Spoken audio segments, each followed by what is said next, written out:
Hello everyone, welcome back to Mavro Productions. Today is a different style of video for you. It's something that I've been always wanting to try.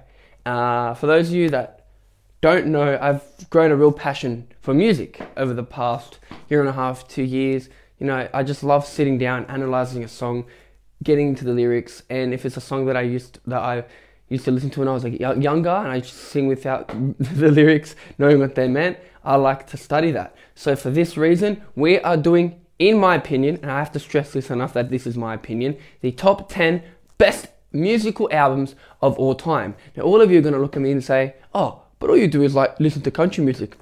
False. Yes, country music is my main genre. However, I do not just listen to country music. And when you hear this list is in no particular order, by the way. It's literally just 10 that I've put into a random order and then use a number generator to use that order to talk about it. So without further ado, let's go for the first one, and that is Big Time Rush's first ever album, BTR. Now, this is when Nickelodeon was really trying to push for that artist that they wanted, because they had Miranda Cosgrove, who left Nickelodeon. Victoria Justice didn't sign with Nickelodeon because Nick has their own record label, and no artist signed with them. Ariana Grande didn't either. They really fumbled the bag. So BTR had to be their thing, right? And their first album was great. I mean, we have hits that are totally about finding that woman with boyfriend. City is Ours, which I think for the Sydney Derby is the best song when Sydney FC win. You put on the City is Ours, it is top. I think lyrically, many of the songs generally make sense as well. Worldwide is, I think, probably the cutest song on the album. I mean, girl, I'm thinking about you worldwide. Paris, London, Tokyo. Just that type of lyric is very relatable, especially to people that are in long distance relationships or people that have relatives overseas. It really hit that teen demographic. And I think Count on You is also a brilliant one. One of their best collabs. Jordan Sparks absolutely kills it in it. I think that boy-girl dynamic is what you need, because it's coming from two different perspectives, coming from the perspective of Jordan Sparks and the perspective of Big Time Rush. Yeah, I mean, even any kind of guy, you know, I can be any kind of guy they want me to, as long as I'm with you. These type of messages, it's not, and I like that because they're a teenage market. They're not really hitting like those like innuendos or like those dirty innuendos that like many other pop artists do. They're just going straight to the point, and they're hitting those true values that I think are important to me. Now, next up is probably one that you're expecting if you guys know me this well, and that is Carrie Underwood's first ever album, her debut album, Some Hearts. Fresh off a win at American Idol, Carrie Underwood delivered her best album, and she's had some other great albums which we'll talk about later, but this one I think is, every song is relatable. Every song, there is a story to it, and which is why, in my opinion, classic country music, not really more than modern stuff, but like classic country music, early 2000s, 90s country music, hits in the feels. You've got songs like Jesus Take the Wheel. Jesus take the wheel, just Jesus take the wheel. That song alone hits anyone in the feels. It's just about, you know, losing faith and regaining that faith through Jesus and letting Jesus take the wheel, take control of your life. And obviously you've got her smashing hit, Before He Cheats. Maybe next time I'll think before he cheats. On this album too, which is the song that, if you don't really follow Carrie Underwood, you know that's her song. That's her big song. It's not her one hit wonder, because she's produced so many hits. I don't think she has one bad song.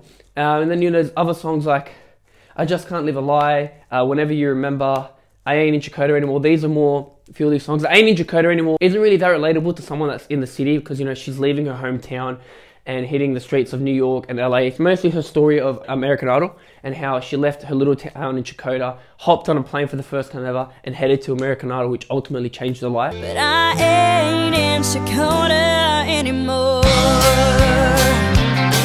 Which I think is important, because these songs just, they've just got something to them, you know? They're not boring melody pop songs, just like, oh, let's go bang in the shower and let's go sleep in our car.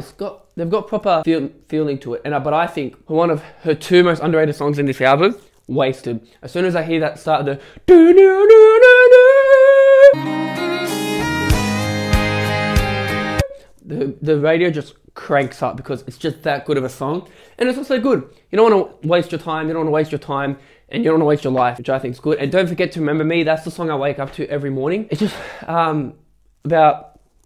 She goes away to college and telling her family to not forget about her. And I think that's important because when you go away, sometimes your family does forget about you. So I think that's important too. And then you got Some Hearts, which is the title song. So the album's called Some Hearts. Good song too. And Lessons Learned, which I think is applicable for everything, you know, sport, life, relationships, just learning your lessons. The next album I want to talk about is by an artist who I wouldn't say defined my childhood, but was one of the first artists that I ever started listening to, and that's Akon. Now, a lot of you are going to think, oh, which album? You know, he's got Convicted, Trouble. We're talking about Freedom. The beautiful blue album with Akon sitting there in a nice tux. The best album. If I just tell you that this album has Right Now and Beautiful in it, you're just going to agree with me.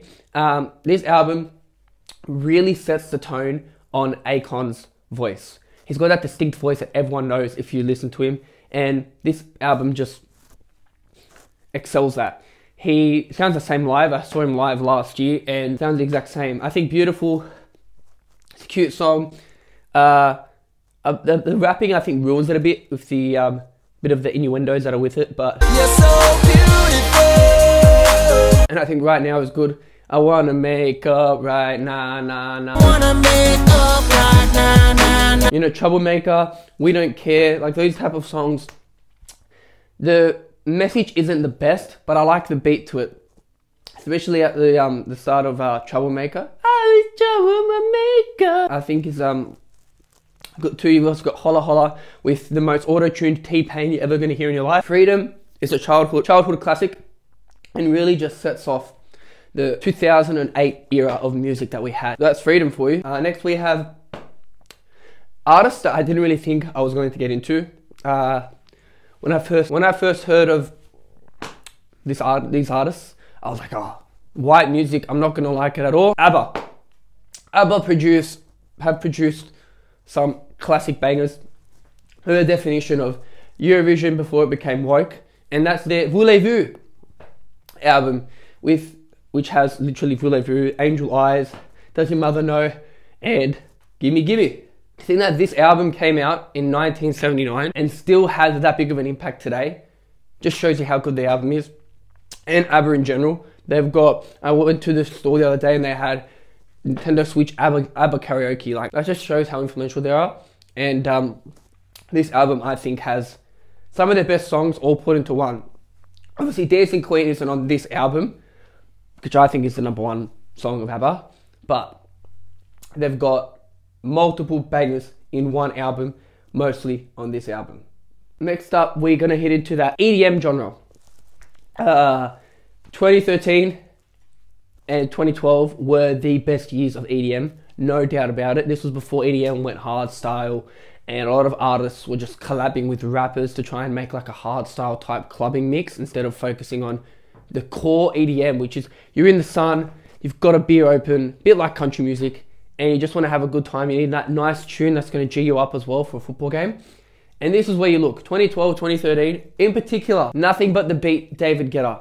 Obviously, you have to collab with artists to make it. If it's EDM, you can't just have instrumental. If you want to be relevant, you need to have artists. And when I tell you Titanium, Turn Me On, Want, Without You, which I think is probably the best song on the album with Play Hard with Neo and Akon, it just defined classic EDM, 2012 EDM. To see that was 11 years ago. I was in year 5, smashing out these songs before soccer and in my brother's cars. I think those type of memories are what makes albums so good, and that's why this album to me is very good, because I have these memories of Red David Guetta like this and having these songs on and before playing soccer or with my brothers because they love EDM too, and just having that I think is what sets this apart from every other album, especially that Without You, just when Usher goes really high and it goes without you, without you. You can tell I'm not really a singer. just that bit alone, I think, just makes the whole that song stand out in particular for me. And I think Titanium, you know, just having a bit of Aussie blood with Sia is another certified banger too. Next up, we have another album that is by another EDM artist, and in my opinion, made this artist as big as he is today, and that is 18 Months by Calvin Harris, who has some bangers like Feel So Close. I feel so close to you right now. We Found Love, Will Be Coming Back, all collabs, Rihanna and Example, and Ellie Goulding with I Need Your Love. I need your time.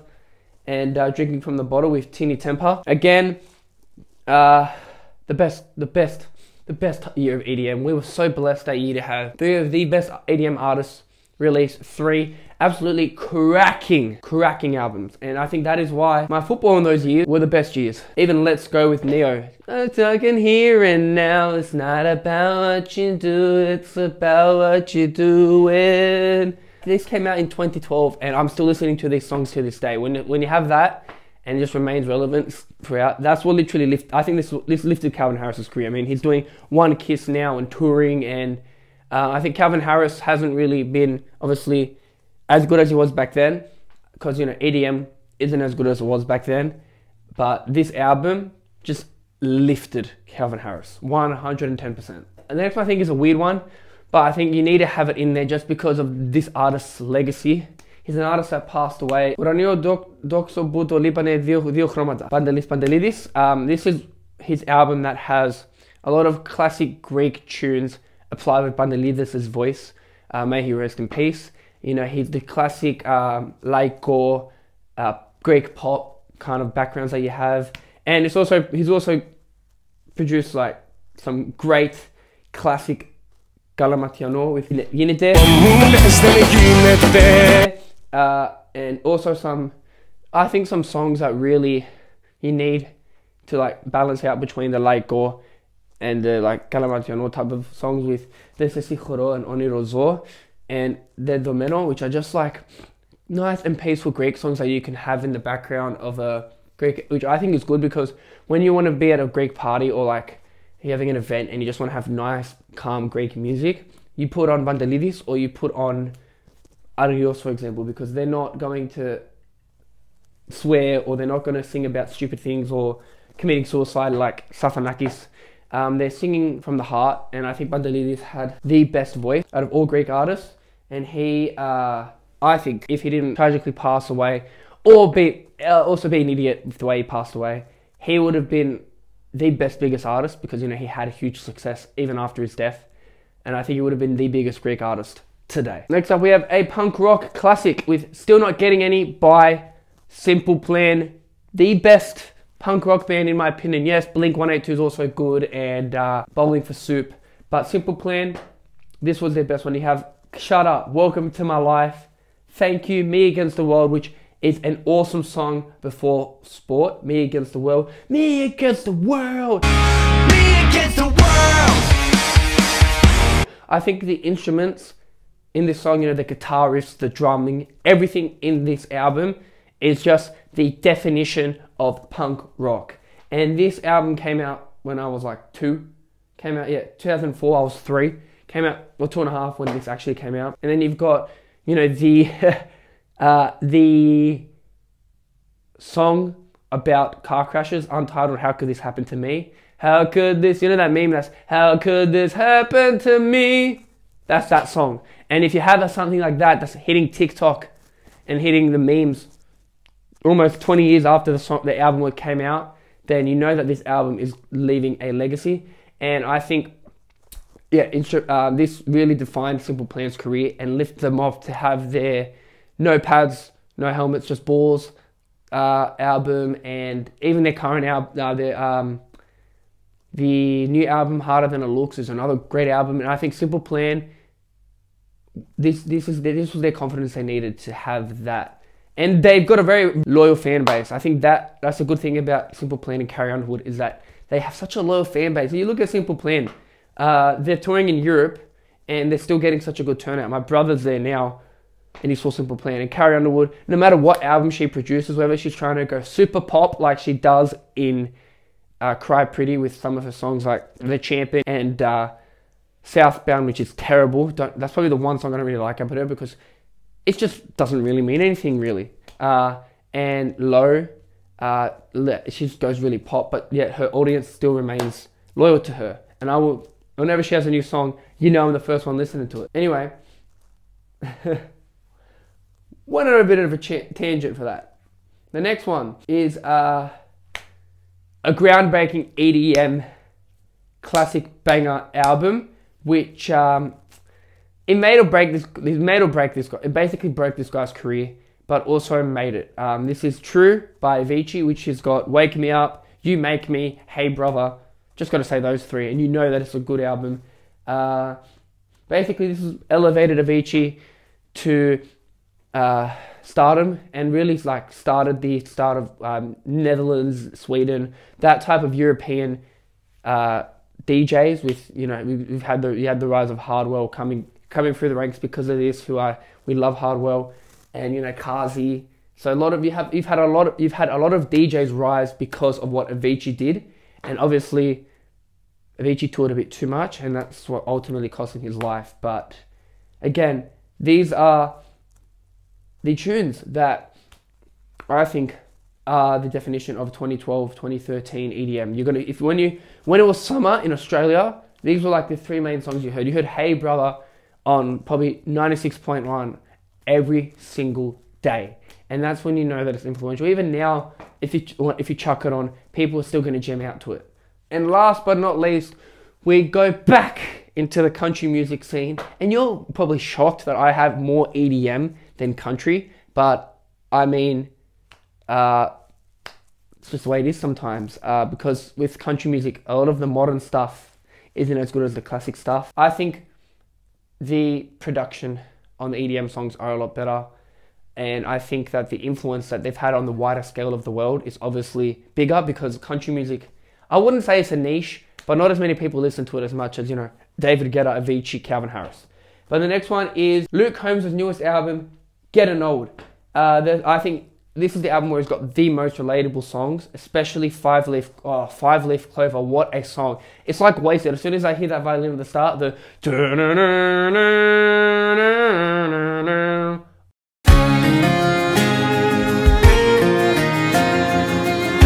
I instantly just turn up that radio.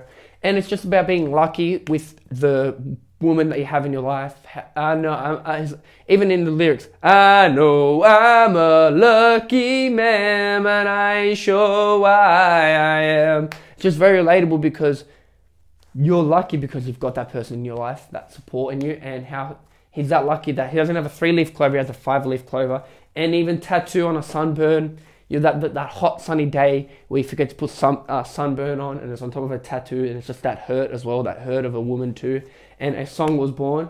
I think that it's just the definition of a Luke Combs album. He doesn't produce a single bad song in this album. I think Joey is probably his worst song on here. It's a bit iffy how you're going, but it just shows how talented Luke Combs is. He can produce a song out of nothing. You can give him a triangle and he'll make a good song. You can give him a saxophone to make a good song.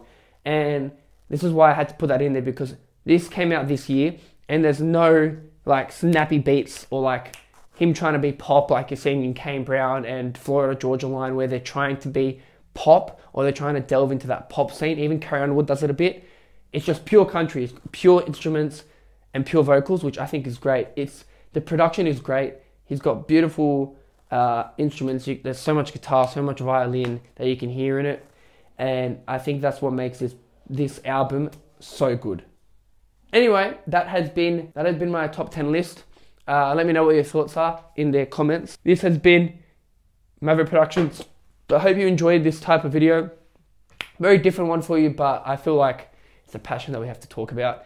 I will have a Spotify playlist in the description that has every single one of these albums all in one playlist. So if you want to listen to the songs and literally have a conversation with me about it, it'll be in the link below, because you can't really have a conversation and say, oh, I don't agree with you, if you haven't heard half of these albums. So yeah, I'll be making that in the link in the description, so check that out. And while you're at it, follow all the socials that you see down there. Follow my Spotify.